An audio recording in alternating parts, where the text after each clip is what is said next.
In this video, I'll be discussing the different glass palettes that I have and the pros and cons of each of them. So this is just like a normal glass from a picture frame. It's a glass from a picture frame that's not from the Dollar Tree. You can tell because it's a lot thicker than the ones from the Dollar Tree. Like, I've actually used glass frames from, like, just picture frames, you take the glass out, from the Dollar Tree, and they've actually broken in the middle of me either cleaning them or like mixing on them, so that's not very good. But the downfall in just a typical glass is you can see the edges are quite sharp. Like, if you're not careful, you can like slice, like if you move your hand like this, you might slice yourself. So that is a downfall. You can put like some hot glue on the edges, which would also keep it from like sliding.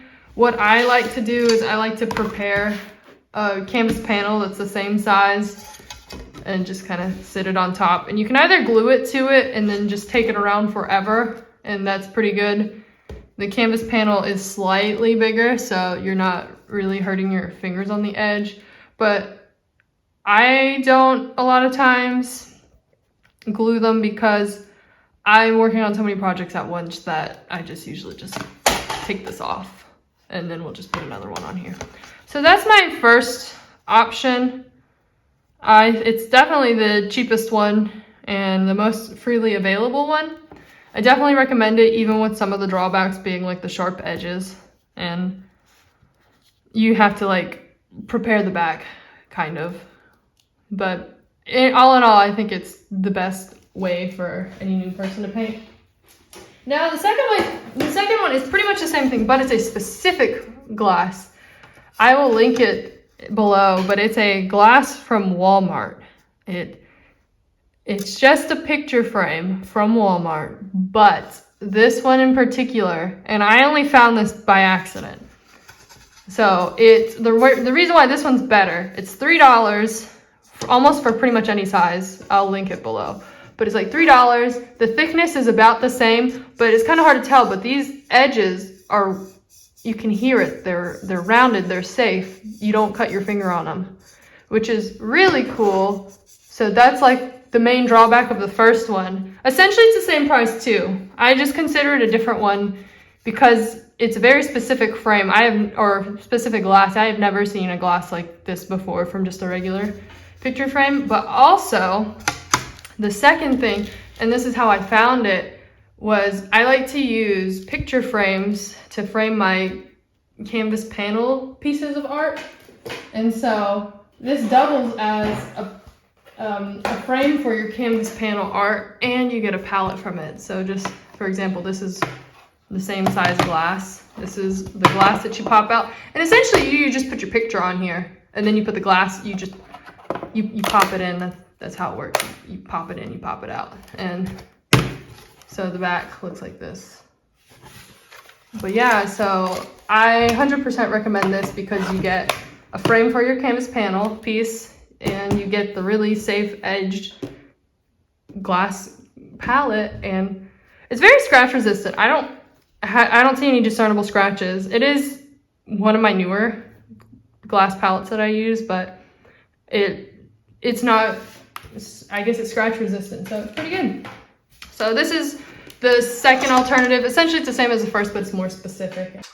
So this is the third option that I like to show for glass palettes for oil painting. I bought this from the brand POSH, but it doesn't really matter which brand you get from. It's just pretty cool because they come pre-tinted. For this brand, you can select the color. And another option that these have is they come with these little silicone bits on the corner, so it keeps it from sliding on your table, which is really nice.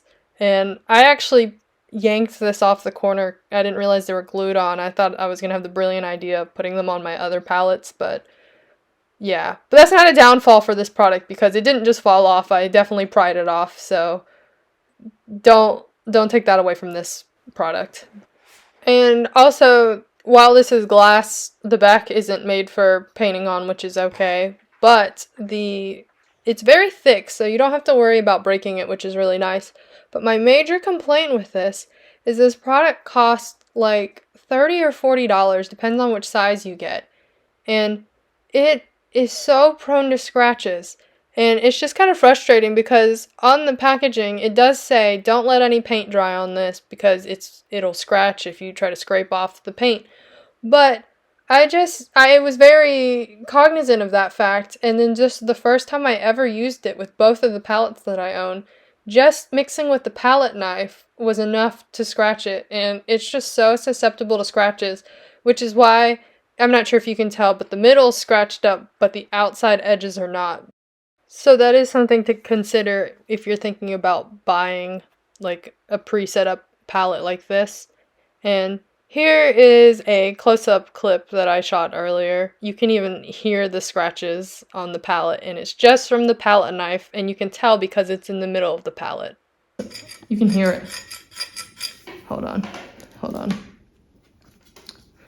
Test. Like, I really don't, I see one scratch here.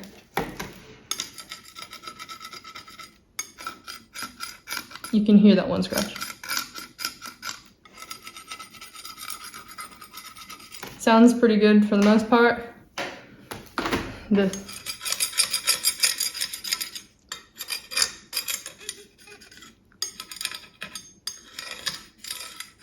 It's just got so many scratches in it. This wraps up my video on the different glass palettes that I have. And if you have any questions or suggestions for new videos, leave them below. And I hope that everyone has a good day.